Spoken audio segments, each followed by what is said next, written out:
नमस्कार साथियों, सत्यादि शर्मा क्लासेस के YouTube चैनल पर सभी का बहुत बहुत स्वागत है। दोस्तों, इस समय एमपी पुलिस की एग्ज़ाम चल रही है। एमपी पुलिस की परीक्षा में लाखों विद्यार्थी रोज अपनी किस्मत आजमा रहे हैं और इस परीक्षा में आपको डेली एनालिसिस भी देखने को मिल रहे हैं।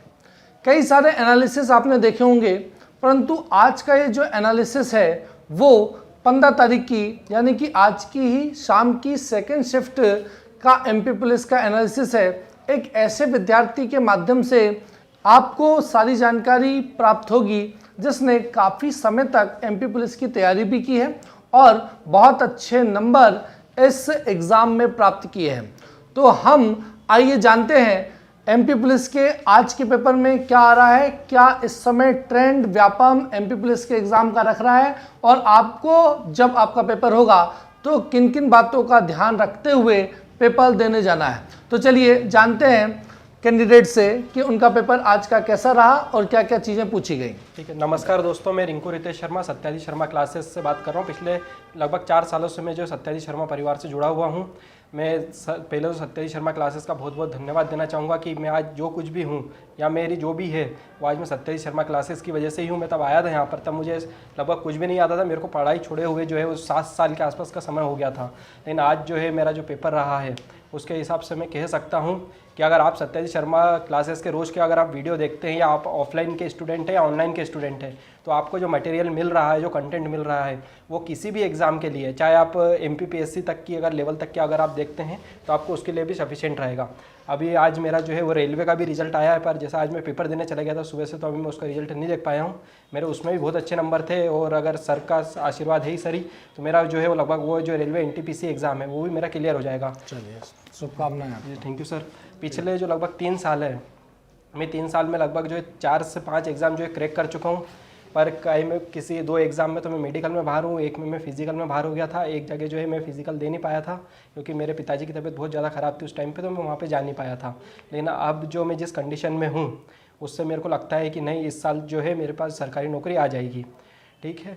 और जैसा कि पेपर का जो एनालिसिस मैं आपको बताऊं, तो पेपर ऐसा है कि सभी को आपको पता है कि कुछ क्वेश्चन जो है बहुत हार्ड आ रहे हैं, कुछ क्वेश्चन बहुत इजी आ रहे हैं। पर जैसे कि आप पेपर जैसे ही आप चालू करेंगे तो आपको जो आप 35 नंबर तक जाएंगे ना, तो उसमें से आपको जो 25 नंबर का जीके है, जो लगभग मेरे पास था 24 से 25 नंबर का, वो ये ईजी लेवल भी नहीं था, मॉडरेट लेवल भी नहीं था। वो था कि जिस व्यक्ति ने 6-7 महीना अगर उनको अच्छे से पढ़ रखा है, 1 लाइन जो फैक्ट है वो उन्हीं के अंदर से था। जो मेरे उसमें साइंस आई थी, तो साइंस मेरे उसमें 10 से 12 क्वेश्चन थे, जिसमें से लगभग आधे से ज़्यादा क्वेश्चन जो है वो सिर्फ बॉटनी से थे। 2 क्वेश्चन जो है मेरे पास इसके अपने बायोलॉजी के थे। इसके अलावा 3 क्वेश्चन जो है वो प्रदूषण के आए थे, जैसे एक वायु प्रदूषण का क्वेश्चन आया था और एक जल प्रदूषण का आया था। जीके जो है वो थोड़ा सा अपन बोल सकते हैं अच्छे लेवल का था। गणित का ऐसा, गणित और रीजनिंग में ये है कि आपको कैलकुलेशन करनी पड़ेगी, उसमें टाइम लग रहा है। जो आपका बीच का जो टाइम है ना, 30 क्वेश्चन से लेकर 60 क्वेश्चन तक का जो है, वो जो मैंने देखा ना सर पेपर, वो ये था कि वो थोड़ा हार्ड लेवल था। अच्छा। मतलब जो अपने जो नॉर्मल पेपर था ना उसके वो लगभग 250 गुने के आसपास ज़्यादा टफ था। लेकिन जो 70 के बाद के जो क्वेश्चन थे वो नॉर्मल इजी क्वेश्चन थे, उसमें आपको सिर्फ थोड़ा सा लॉजिक लगाना था, थोड़ी सी कैलकुलेशन करके आप आंसर ला सकते थे। अच्छा, मतलब 50 क्वेश्चन ऑल ओवर मान सकते हैं पूरे पेपर में ऐसे थे जो सभी विद्यार्थियों से बनने लायक थे। जी सर। बाकी उसके बाद के क्वेश्चन थोड़े अच्छे लेवल के थे। लेकिन क्या सामान्य अध्ययन के अब हिस्ट्री, पॉलिटी और अन्य सब्जेक्ट के भी प्रश्न बड़े हैं पेपर में? नहीं सर, वो मेरे उसमें सर इतिहास के 2 क्वेश्चन थे।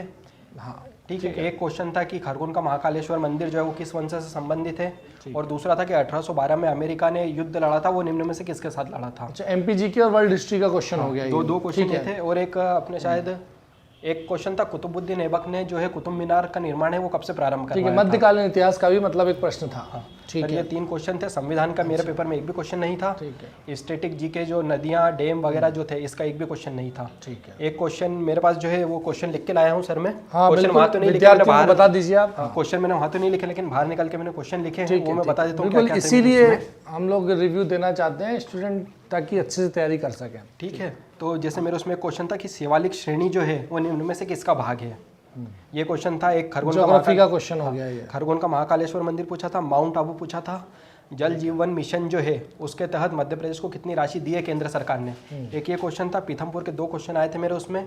एक क्वेश्चन था कि निम्न में से कौन सी कंपनी 600 करोड़ रुपए में पीथमपुर में अपना प्लांट जो है वो डाल रही है। और करंट एमपी करंट का क्वेश्चन हो और दूसरा था कि मध्य प्रदेश का पहला सूखा बंदरगाह है वो किसे बनाया गया है। ये मेरे उसमें 2 क्वेश्चन थे। 2 क्वेश्चन जो है मेरे उसमें चक्रवर्ती ब्याज के थे। एक तो मैंने थोड़ी सी कैलकुलेशन करके पहुंच गया था मैं उसका आंसर तक, लेकिन जो दूसरा क्वेश्चन था उसका मेरे को पॉइंट जो है उस 3 तक गणना करनी पड़ी, लेकिन तब भी उसका ऑप्शन नहीं आया। या तो मेरी थोड़ी कैलकुलेशन कहीं मिस्टेक हो रही होगी। कैलकुलेशन बहुत डीप है, ऑप्शन बहुत डीप कैलकुलेशन के है। हाँ ठीक है। ठीक है। 3 क्वेश्चन जो है मेरे उसमें असमानता की जो जांच आ रही है कि ए बड़ा है बी से, बी छोटा है सी से, या सी बराबर है डी के, जो इस टाइप के क्वेश्चन है ना। अच्छा। 3 क्वेश्चन सर मेरे उसमें ये आए थे। ठीक है। ठीक है। एक क्वेश्चन असमानता वाले क्वेश्चन जो है कुछ नए हैं, ये स्टूडेंट को तैयार करना चाहिए। एक मेरे पास मध्य प्रदेश के बजट का क्वेश्चन था सर। वो क्वेश्चन कुछ राशि दे रखी थी उसने। ठीक है। और वो पूछा था ये निम्न में से किस कार्य के लिए दी गई है। एमपी करंट का ही एक क्वेश्चन हो गया। एक मेरे पास एक क्वेश्चन आया था जो था अपना अवार्ड का था। ठीक है। गुणाकर मूल्य अवार्ड जो है वो निम्न में से किस क्षेत्र में दिया जाता है। ठीक है। एक मेरे उसमें ये क्वेश्चन था सर। चलिए, रीजनिंग के किस तरह के और क्वेश्चन? रीजनिंग में जैसे कि 2 क्वेश्चन मेरे उसमें ब्लड रिलेशन के आए थे। ओलंपिक का मेरे उसमें सर एक क्वेश्चन था, आजाद हिंद फौज का क्वेश्चन था, और जो अपना जियोग्राफी मिला के उन्होंने जो रीजनिंग पूछी थी, ये क्वेश्चन वो था सर। क्वेश्चन था भारत, दक्षिण अफ्रीका, दक्षिण अमेरिका और न्यूजीलैंड। असमान छाट। हाँ, इसमें से अलग छाटना था सर। ठीक है। 2 पर्यावरण के क्वेश्चन थे। और मेरे उसमें सर 2 क्वेश्चन आए थे जो बच्चे जो छोड़ देते हैं ना कि हमको ये नहीं पढ़ना है। 2 क्वेश्चन वो थे। एक क्वेश्चन था कि निम्न में से उसने 9 अंकों की संख्या दी थी। ठीक है। और उसमें उसने पूछा था कि कौन सी संख्या जो है वो x और y के रूप में 4x माइनस वाई, यहाँ एक्यूरेट यही क्वेश्चन था, 4x माइनस वाई जो है ये 11 से विभाज्य होगी कि नहीं होगी। लेकिन उसमें जो संख्या दे रखी थी 9 अंकों की दे रखी थी। एक क्वेश्चन था। और एक दूसरा क्वेश्चन दे रखा था, कि निम्न में से कौन सा जो है वो 88 से विभाज्य होगी। अच्छा, उससे पहले हम जान लेते हैं कि रितेश शर्मा के कितने नंबर आ रहे हैं सर। तो विद्यार्थी जानना चाहते हैं, जरा बता दीजिए आप। सर मेरे जो नंबर है, जो मैंने अपेक्षा कर रखी थी ना, लगभग मैं वहाँ तक तो नहीं पहुँच पाया, उससे थोड़ा ही पीछे रह गया मैं। मेरी अपेक्षा थी लगभग 83-84 नंबर तक का मेरे पास आ जाए, पर मेरे जो है 79 नंबर आए हैं।